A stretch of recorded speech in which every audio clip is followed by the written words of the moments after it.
Early one morning, Krishna got out of bed and blew a buffalo horn to call all his friends together. Keeping the calves in front of them, they started out for the forest. They each carried sticks, flutes, and horns, as well as lunch bags, and each taking care of thousands of calves. Each boy wore pearls, gems, and golden ornaments and was very jolly and happy.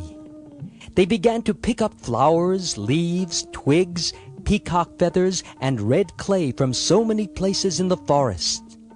While passing through the forest, one boy caught another boy's lunch bag and threw it to a third. When that boy whose lunch was missing found out, he tried to take it back, but each boy threw it to another boy.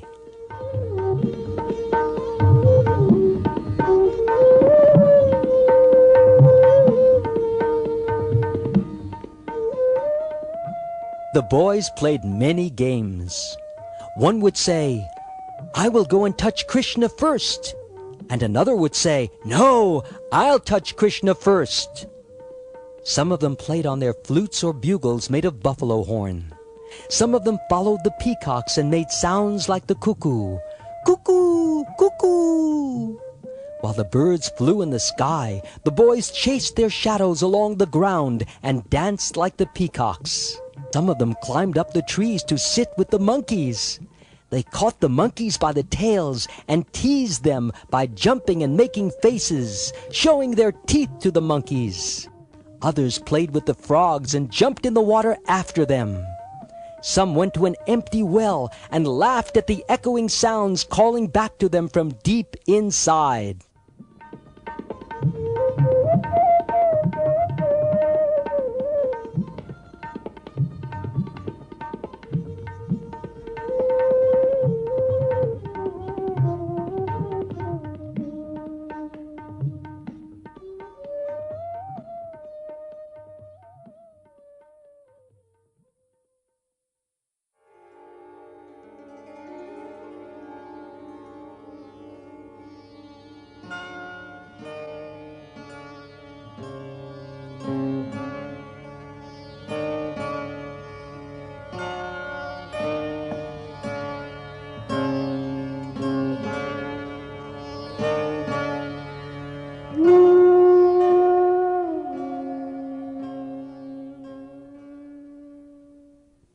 One day, the Agasura demon watched Krishna and his friends playing in the forests.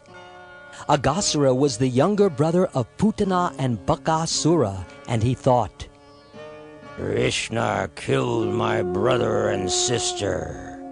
Now I shall kill him, along with all his friends and calves. Then, naturally, their mothers and fathers will also die of sorrow." So the great demon Agasura made himself longer and longer and longer until he was 8 miles long, just like a very, very fat snake. He stretched his mouth wide open, just like a mountain cave. His lower lip touched the ground, and his upper lip touched the clouds way up in the sky. His jaws were very deep, and his teeth were just like mountain peaks. His hot tongue looked like a wide road, and his breathing was like a very windy storm.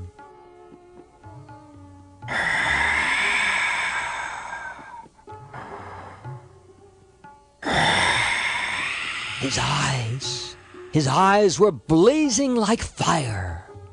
Since he wanted to swallow all the boys at once, especially Krishna, he sat on the path, waiting.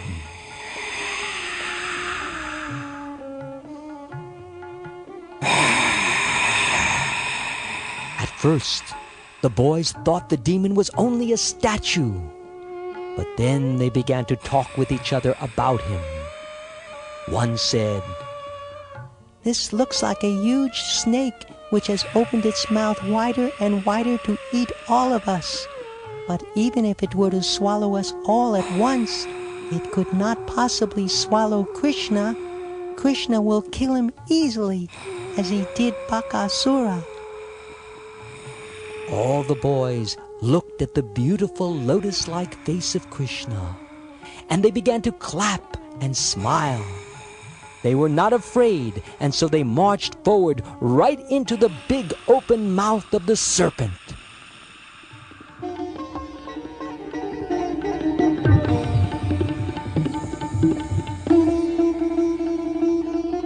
The demon was waiting for Krishna.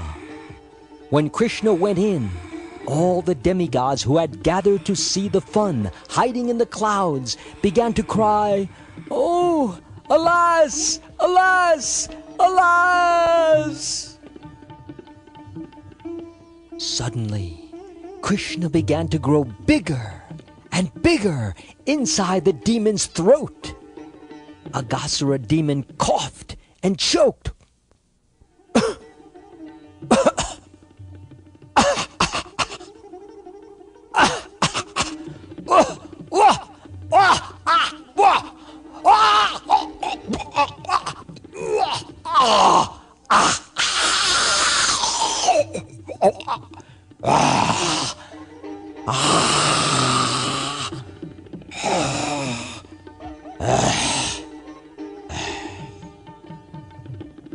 His big fiery eyes moved in pain, and he couldn't breathe anymore.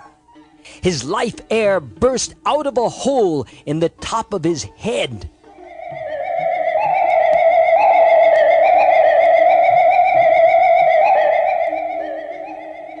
And the demon dropped dead. So Krishna brought all the boys and calves with him safe and sound right out of the mouth of the demon.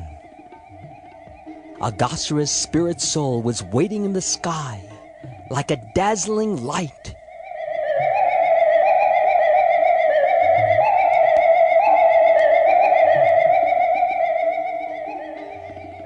When the boys and calves came out of the demon's mouth, everyone saw that glittering light merge into the body of Krishna.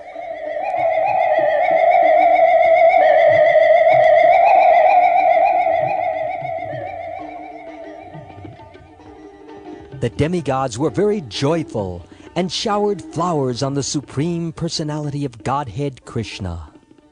They offered prayers, played drums, and sang songs. Jai, Jai, all glories to Krishna.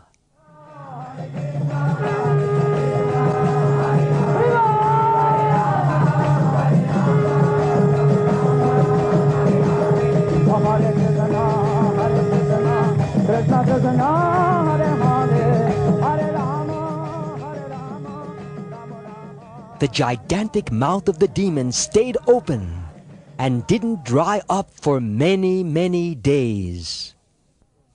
Hare Krishna, Hare Hare, Hare Rama,